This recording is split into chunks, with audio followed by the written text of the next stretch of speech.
public scenography can happen everywhere and anytime. Like Mahnorte, so these are memorial sites at a public bus stop in Berlin. So whenever you're waiting for a bus, you are just surrounded by a memorial. I think a very, very smart and effective way how to confront the people, how to intrigue the people with a memorial approach. And memorials don't need to be statues, sculptures, or monuments to attract our attention. It just could be a bronze cobblestone, so-called Stolperstein, a stumble stone, layered by Günther Demenik. He's an artist and he does this since 1992, and I don't know how many 10,000s of artificial cobblestone, memory stones, stumble stones he positioned all over Europe. For me, this is a monument. For me, this is a memorial. I have one just next door my house featuring and worshipping to people that had been deported and killed by Nazi Germany. Actually, the right one is the initial contract Himmler signed to make the Holocaust possible. It was, by the way, his first Stolperstein Günther Demenik positioned in Cologne. But at the end of the day, good scenography opens windows to secret worlds and is used on behalf of the recipients, on behalf of the addressees. It's us that we want to have a memorial. The memorial itself does not dare to be there. It's us that we want to set a sign and want to be interpreted in a certain way, even if it changes over the decades. But it's always about finding the consistent language and the adequate gesture. Because at the end of the day, I think it's the gesture that counts and the interpretation comes with it. So this was the short excursion. And now the definition of scenography. Good scenography, I think, is a holistic, integrative, multidisciplinary, synesthetic, so all senses triggering, and content-consistent design philosophy. And most important, it combines logic and magic. Logic is the function, it has to function, and magic is something that happens to me, my awareness, my perception of it. 3 years ago, in 2015, the diploma topic of our students of scenography at the Basel University, where I'm a co-founder of an Institute for Interior Design and Scenography, was the Sofia monument, 1300 years of Bulgaria, that I thought it would be worthwhile to be discussed by 7 students, all of them here, together with Valentina Ganeva from the new University of Sofia, who was our host and mentor, and almost in the center with a blue shirt, I mean, all of you locals know him, but we foreigners might not know him, Valentin Starchev, the sculptor of the monument. So, the Institute of Interior Design and Scenography is located in Basel, so this is our headquarters and this is our studios. It's a campus traditionally, and I try to intrigue my students, our students, with social scenography. So, happenings, events, designs that are integrating the public, like here. It's a light, spectacular event in Binningen. This is a suburb of Basel, whereas the students' concept involved 3,000 local people to attend this event. It's a light festival, and all the ideas that you can see here were designed and executed by the students. So one of the remarkable ones here, this projection, very simple, all low budget, very low budget, a projection onto a facade of a small or short skyscraper. Not the only one. I just brought 2 examples with me. This is not only the building or the physical matter that I try to let the students discuss in their designs. It's also about invisible senses that should be triggered like sound. Here, this is a project that we did on Pink Floyd. So 3 years ago, Pink Floyd had its 50th anniversary. We took this advantage and let the students design according to compositions to songs of Pink Floyd. So this was one, the song of silence, so you couldn't hear anything, but everybody heard the sound of silence, the piece that was composed by Pink Floyd.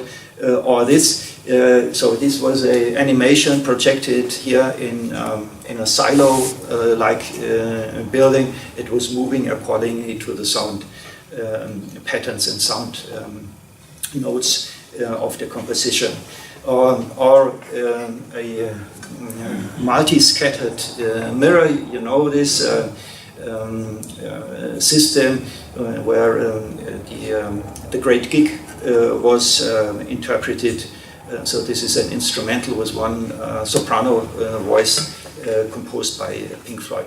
Why do I show this to you? Because I think that the monuments could be perceived completely differently by converting them or by uploading them. I call this uploading. Usually monuments are meant to be downloaders. So we go there and the monuments are dedicated or designed or intended to tell me a story or a message. But if this message is not connected to the younger generation anymore, so what should we do? I think youngsters and the recent and the next generation will perceive these monuments completely differently.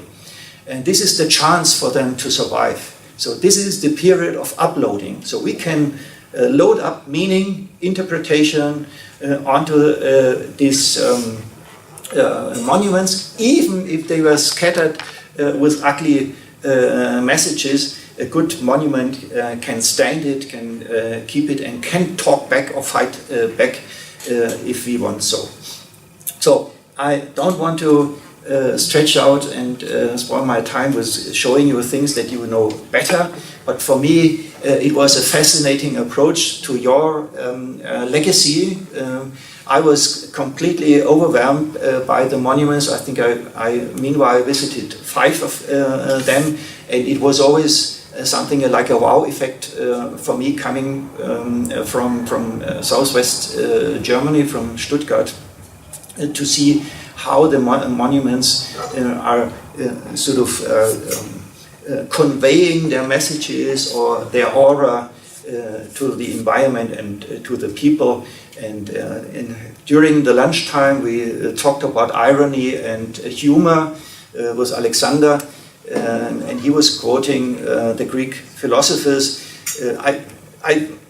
Maybe we don't need the Greek philosophers within every monument, but I think it's worthwhile to keep it, because if it's torn down, if it's taken away, it only remains or survives on paper, and that's very sad, because the common denominator of all these fascinating sculptures is the monumental aspect, is the brutalism, is the concrete that you won't find in the western part of Europe anywhere, except the protection wall of the Nazis along the shore coast to the Atlantic and to the North Sea. One of my favorites, of course, is the Busluja. Did I pronounce this correct? Busluja. So what you see here is, therefore I show it, is a picture out of the book of Nicola Mihov. Mihov? Yes. Right, correct pronounced. And what you see is here. Forget your past. This was the most remarkable thing that I discovered on this photograph. I will tell you later why. Already the approach is something exciting, so those who will attend the excursion tomorrow will see this, can feel it. I think it's not always only seeing, it's feeling.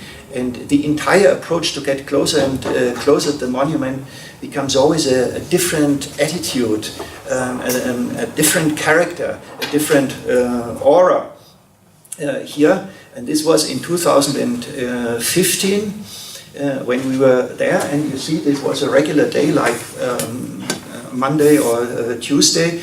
And I counted as in the time that we were there, this was about 1.5 hours, more than 300 people coming up, 300 visitors. And it's completely remote.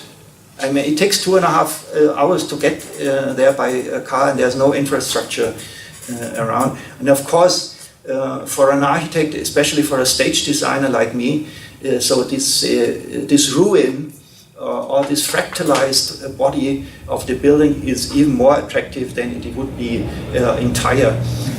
And there's still some messages, and reminds me on my time when I was a young student, and I was a socialist fighter, so this was very fashionable in the 1970s in Germany.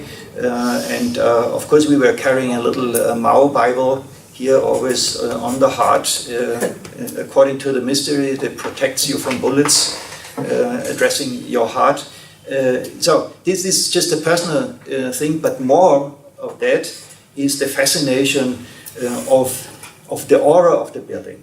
Even if it's broken in, if it's devastated, and it's not complete. And the most exciting thing on Bus Luja is the different messages that you can find everywhere. So there was a need of expressing oneself. This, what I mean, is uploading. So there are young people or foreigners or whoever coming and leaving their traces that sometimes funny, sometimes ironic, sometimes very personal, but at least the effect that it's there on this historic building tells me that there is an interaction between the spectators, the visitors, and the original meaning. Let's see and go through some of the monuments in Germany that I found in all of those are of my private collection. So usually I don't take things from the internet if I was not there personally. Just opposite of Karl Marx's portrait is the new archaeological museum, State Archaeological Museum of Saxonia in Chemnitz. So this is in Chemnitz, earlier Karl Marx Stadt, Jörg. Another example of the altering of the name after the end of the Cold War, after the Berlin Wall fell. So it's the Karl Marx monument in Chemnitz that was thought, and I mean, this facade behind belongs to it. So this is actually via this facade and the text on it, you can decipher it. Actually, this portrait was meant to be dismantled. And for heaven's sake, the people of Chemnitz said, no, we would miss something. What would come instead? Because they didn't want to change the facade in the background. So again, you see, uploading and downloading. Without the portrait in front, the facade would be just useless, senseless, and vice versa. So things play together. Monuments and their environment have a strong relationship, what I call contextualization. A very controversial thing happened just recently. So these photos are only 1 week old. There was for Karl Marx anniversary. This sculpture was donated. It was a donation from the Chinese government for the city of Trier, a statue of Karl Marx, an original one, and it was positioned and it was inaugurated with a real event, with an event that went through the entire Republic.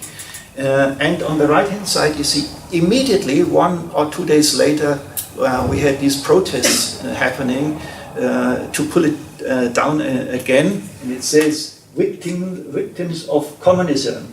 You see the skeletons and the skeletons under his portrait. So this is a double portrait on this poster.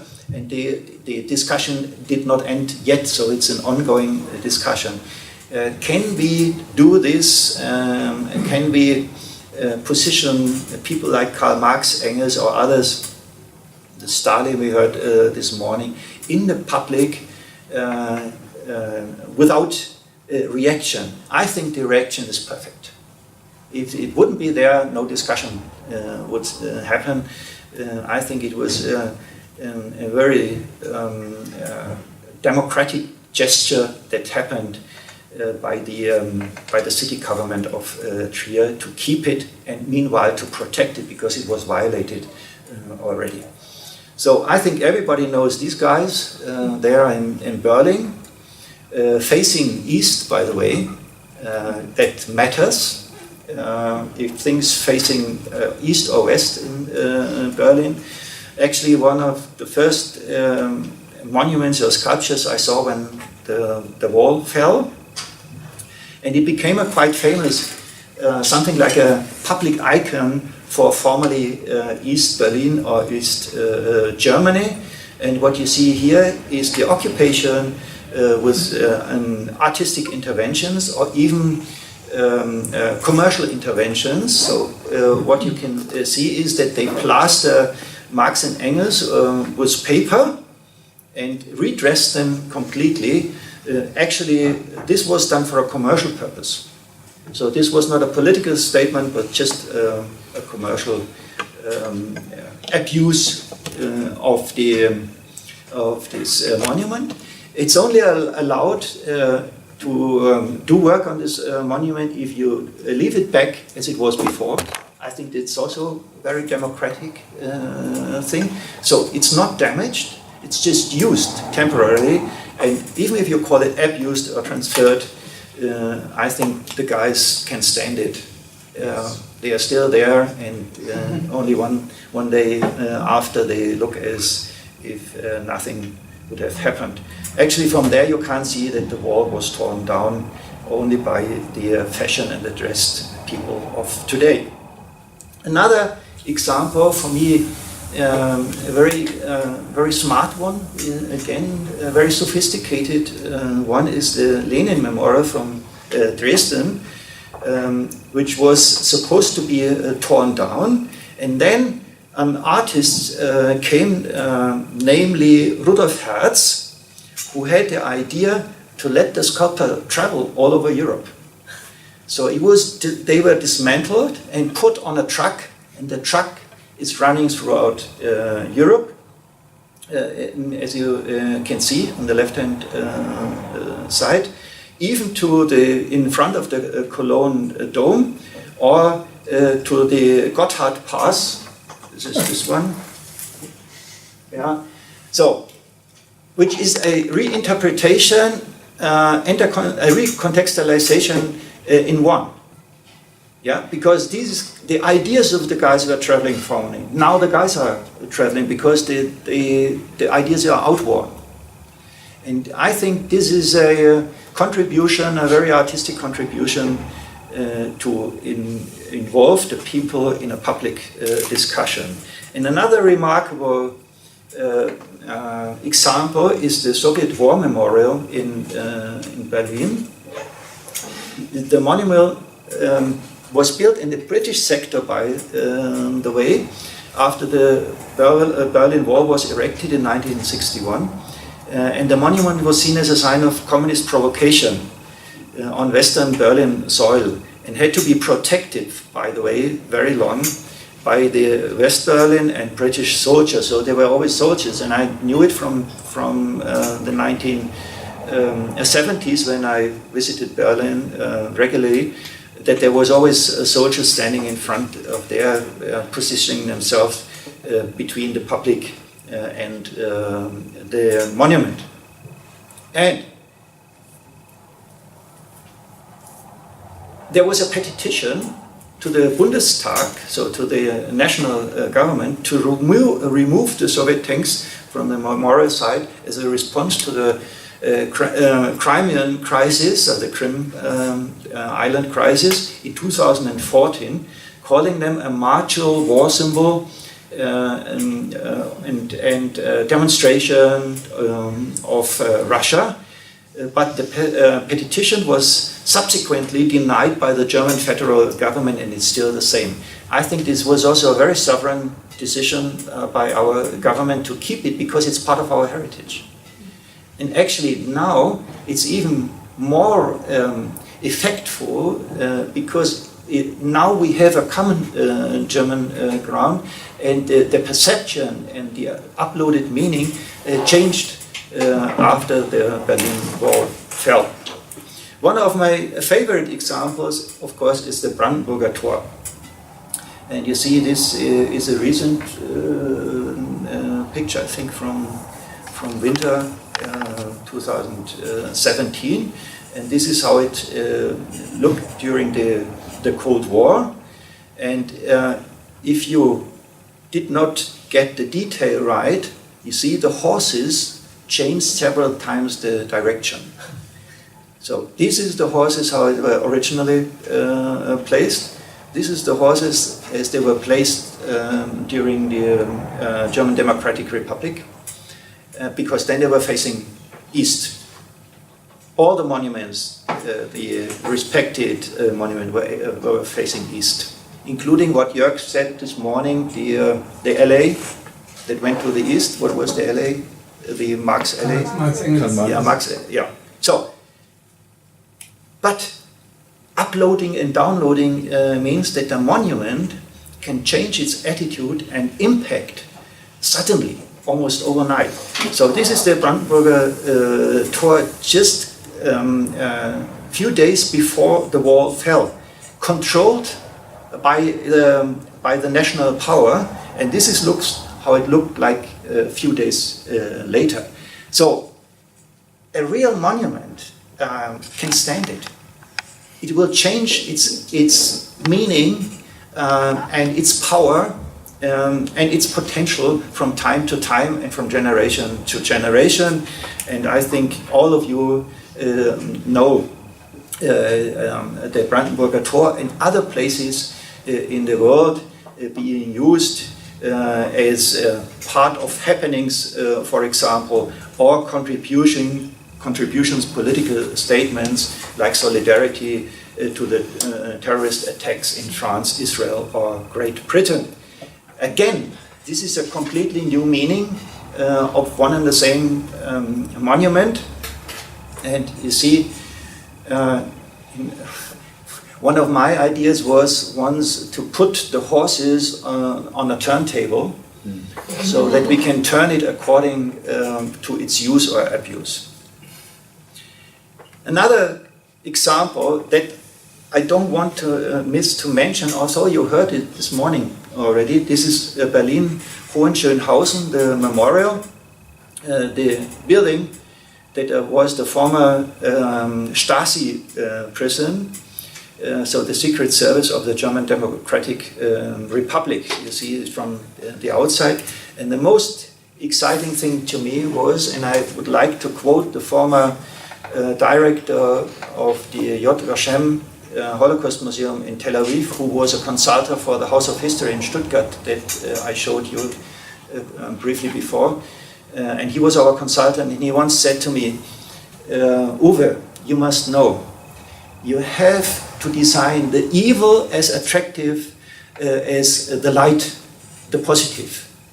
So our duty, our task of us designers and artists, we have to take care that the dark side of the metal is as attractive as the bright side. Why? Because we want to cause attention. We want to provoke awareness. We want to trigger emotions. And we want to convey something either to prevent people from doing the failures of the past, or to start initiatives into the future. And you see, this is on the left-hand side. You see this person here. He was a former prisoner, and he became a guide. And this is Guskin, dear people. This is Guskin. Yeah, and you see, even Mrs. Merkel was deeply impressed, because from the outside, I'm sure that one of the guides was talking out of his or her experience in this prison, with all tortures you can think of on German ground, post-war prison. And this was our guide, and he was imprisoned in this cell. Actually, it's a slanted plank and nothing else in, so you cannot stand there or sit. You're always sort of sliding down. You either have to stand there all the time, or to hold yourself with the nails in the little gaps of the wooden boards. So, for me, one of the most authentic places. It's not about the exhibition that you can find there, but the authentic experience, the legacy that is transported by a real person that went through all these negative experience before. And he did it quite cool. He said, I am not thinking of revenge. He knows some of his torturers. So the guards who tortured him. He said one of them lives only 3 blocks further from his home. But he accepted it as part of his heritage and the heritage of our nation. So whenever you go to Berlin, go to Hohenschönhausen, and make sure that you get a guide, not one born after, but one who can tell you authentically what happened in this dark period of the German Stasi history. So the next one was already mentioned in the morning, but it's not a doubling, because I want to focus in on from a completely different point of view. So today's topography of terror site once housed the Gestapo headquarters, the office of Heinrich Himmler, Reinhard Heydrich and other Nazi officials, and it was one of the most deadly places. By the way, Jörg already mentioned it in the morning. It was the place where all the transport were designed, as they call it. So the transport of the Jewish, German and other Jewish people from all over Europe to Auschwitz, Dachau and other places. So from 1933 to 1945, the Gestapo had their in-house prison on the site, and these are the remainings of the cells. And this is another aspect. So I was asked several times during lunchtime and before, what shall we do with the monuments that have blood on their surface, or on their facade, or on the shown figures or characters that were included in the monuments? I think we only can decipher it by letting the people know what the real background was. And it's very simple, it's affordable, I think it's necessary, and then we can let the rest of the monument to the interpretation of the next younger generation. Also worthwhile to go to this place while you are in Berlin.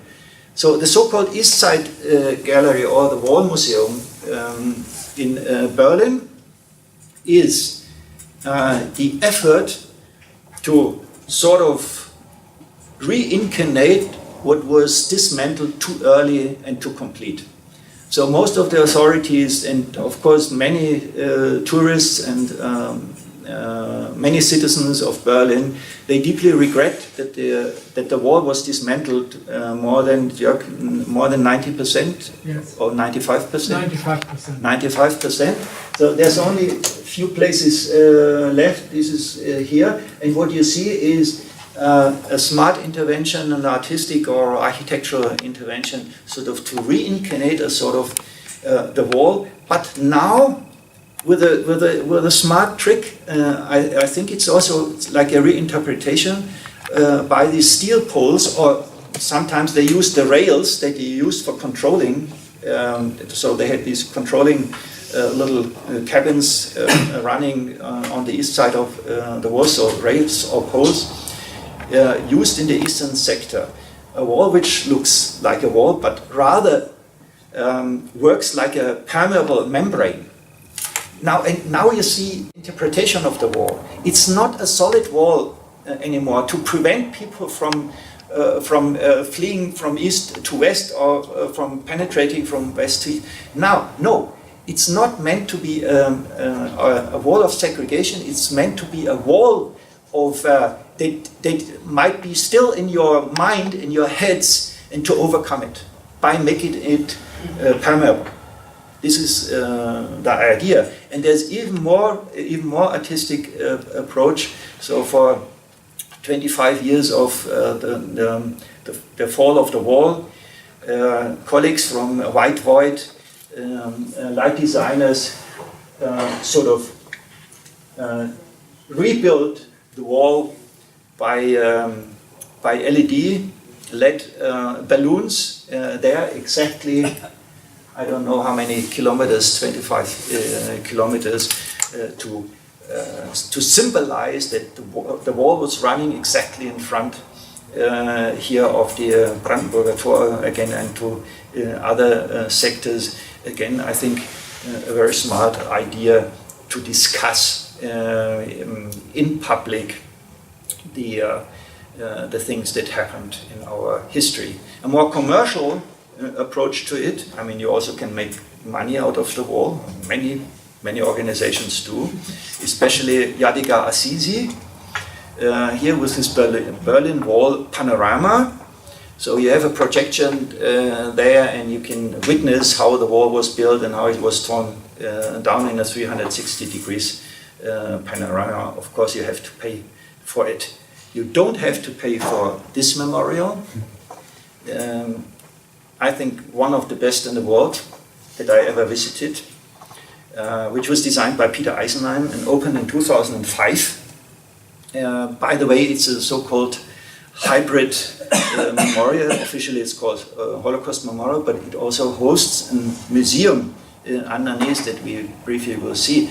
And I think if it's a proper memorial, you know, this is not offense to the memorial.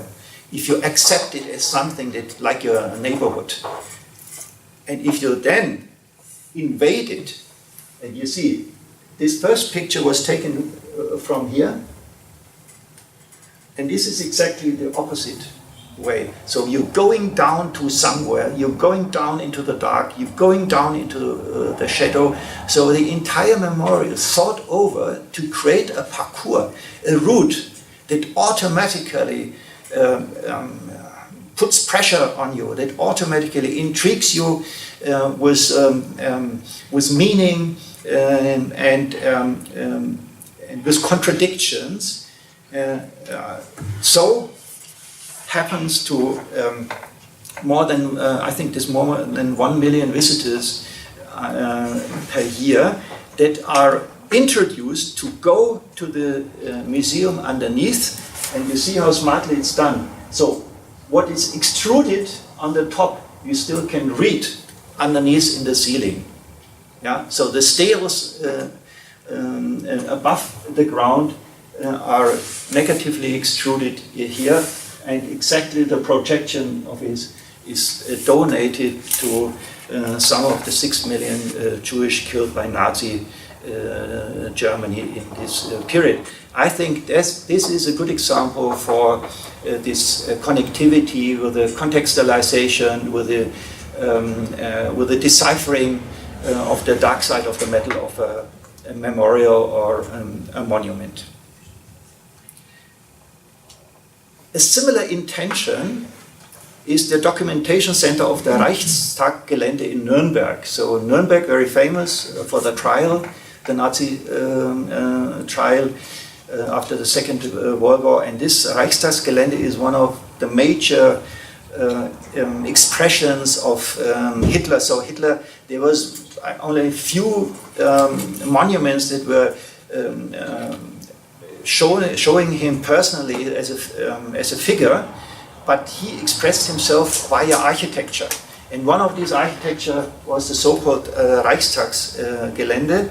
And what you see is an intervention, so a cut in. This was a wound, an intended wound to this building by architect Günther Domenik, an Austrian architect, who used this wound as the entrance. So you're entering through the wound of the body of this Nazi Germany Reichstagsgelände in Nuremberg. I think this is a very proper gesture in challenging our heritage. And inside, it's a new counterbalanced architecture in a historic environment. So you see the historic walls here, so it's some cutouts to insert the new staircase, and the staircase is sort of counterbalancing, is intriguing the historic site with a modern architecture that is controversial and never orthogonal. It's always cutting in a certain angle. And some of the critics already also called this wound, what I call wound, so this scarf into the building, as a bullet that was going into the building and hurting this dark side of our legacy. With different layers in the inside of relics, like the original walls, the photographs, which are also somehow authentic footage, and with an objective curatorship. So it's very reserved, and if you go there, if you go to Nuremberg and visit the site, you will see that the textile curatorship is very precise, decisive, distinguished, and objective. So there's no killer, no victim. It's all about things that came over us or were caused in our past, at least for my generation. Finally, I want to show you a project that is even not built yet. And we are not sure that it's going to be built. So 1 week we read in the newspaper that it's going to be built, the next one that it's been skipped. And the next one is said that it's definitely being built, the money is there, and the next one is a new government in place, and nobody knows what happens to it. So this is intended, or it was in a competition, it was the first prize of a competition for a Freiheits- und Einheitsdenkmal dedicated to the German unification. Disrespectfully called the unification rocker or swing. So actually it's like a swing, and the idea is if many people gather here, so it will lift up on this side. If there's more people on this side, it will lift on the other side. So it's actually next to the new Humboldt Forum, which is also a very discussable new monument. Actually, it's a cultural monument in Berlin. It's about to be finished. I think in 1.5 years they are intending to open it. But this is another story. So a monument that is not yet built, but already in the discussion that we are having today about monuments that are now 40, 50 or 100 years old. So, quickly, when we came to Sofia some 4 years ago, and I was introduced to the monument, it was during our European research project. Within we collaborated with the National Museum of Bulgaria here in Sofia, and I was introduced to this monument, and I thought this is worthwhile to put it on a list for a diploma theme, for a thesis design. Therefore, I did so. In 2015 it became the diploma theme, and we went to Sofia. You see here the students again, you know this picture, and we were asking us about what is a monument, or is it a memorial or an urban statement? If a monument falls apart, should it be restored, demolished, transformed into something new? All questions that were raised in the brief for the diploma thesis. And for that, we initiated a 3 days workshop hosted by Valentina in the new University of Sofia. And we invited Valentin Starchev, as you can see, and he was talking out of his experience, how he designed the monuments. There were 3 of them at the original beginning, and so on, and it was fascinating. And he also invited us to his studio, where you still could find some sculptures, some new ones, but also some smaller models of the monuments. And according to him, it was dedicated, his monument was dedicated to the people of Bulgaria rather than to a political system. Also, he was under oppression.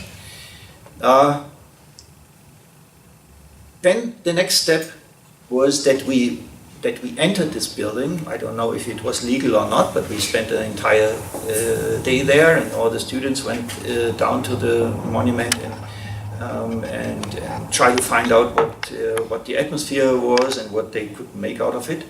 And the question was, what are the potentials of the sculpture and the location? How could it be converted in something new by keeping the character and the charm of the monument? A question that I wanted to be discussed by a generation that was born after the Communist Party was put into the place of power.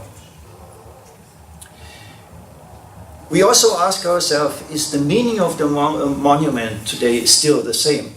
How is it used, and what is the option for the inhabitants? The task was to transform the monument of 1300 years of Bulgaria into a present use with the individual concept. And 7 students attended, and I quickly show you some of the results. For example, Mark Eichenberger, he was one of 2 who dismantled the building and put in a residential place for artists. So this was his concept, to cut it down to this shape. And in this shape, in the hollow inside, he proposed to have living rooms and atelier for artists and residents there, that international artists to be invited to work on the site, and even if it would have happened to reincarnate or to rebuild the monument. This was his idea. Another idea coming from Raphael Fuchs was to reinterpret the monument and the site on the monument as an event space, so with this scaffolding, and the scaffolding could have changed and used for various actions, and of course the surface of the monument as a cinema or as a large screen using for interventions every year, so an annual event being set up in Sofia with a core object, the monument in the center. An interesting proposal to me, which also is a hybrid, comes from Michelle Heidegger, and in the model you easily can see what she did. So she put a glass roof over the excavated basement with a door. When it's open, it invites the people. If it's closed, it's closed. It's very simple. You can walk over it. And in the inside, there's a veritable exhibition, an exhibition about this monument and all the other monuments I showed you before. So I think this would have been a reasonable concept that could have easily been built within a reasonable budget, because the architecture interventions are normal anyway. If you would have used or reused the building, it would have been a regular thing to do so. Another example by Rebecca Schneider was to cover the entire monument in a way, or like Christa would have done. I don't know if he intended to do so, but she intended to do so, and to use it as a mega screen, so to convert the outfit, the skin, the body of the monument to a mega screen, and let have happenings here on, projections on, as you could see in the first image. She presented it in the way with real projections on the model. Samuel Stressler, he intended to have to convert it to a workshop place. So his proposal was to have a pavilion there for students to work on interventions. And what he proposed was a sort of staircase.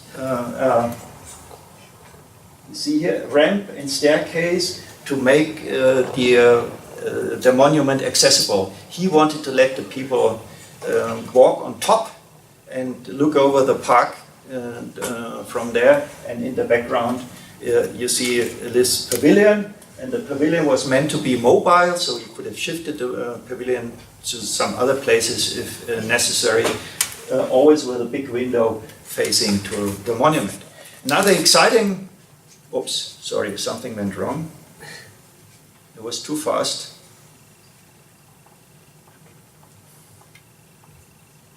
Yeah, so another exciting example was Nela Weber, who wanted to give access to the visitors from the inside, because the entire monument is hollow. So there's a open space in there, and she wanted to integrate there a parcours of an exhibition parcours. You see, this is this spiral staircase. She proposed to get up to this tower-like top, not the very top, because this was made of iron scaffolding, but the top of the concrete slab.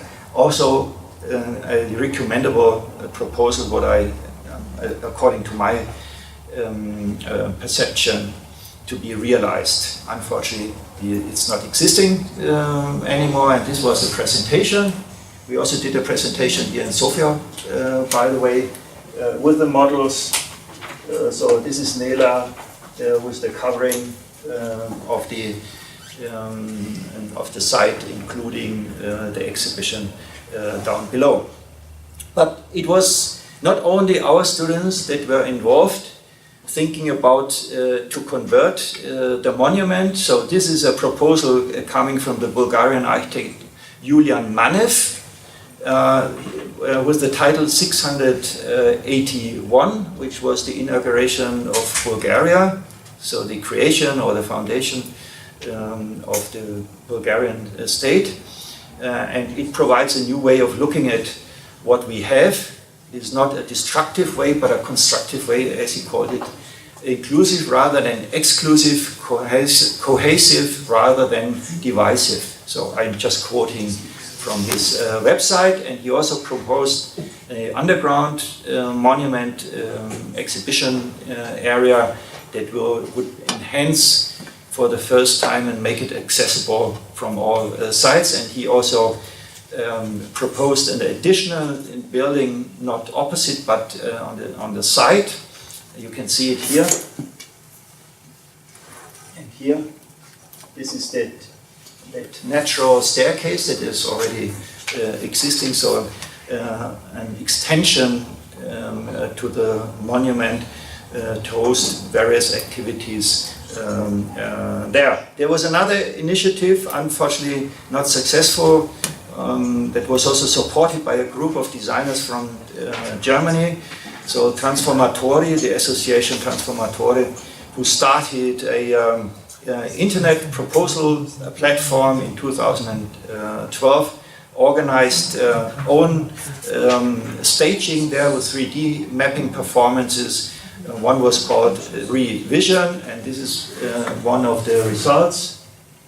Yeah, so funny projection on it. Of course, I cannot interpret what the guys are talking there. So this was also with sound and projections, and it showed a huge amount of public attending these events.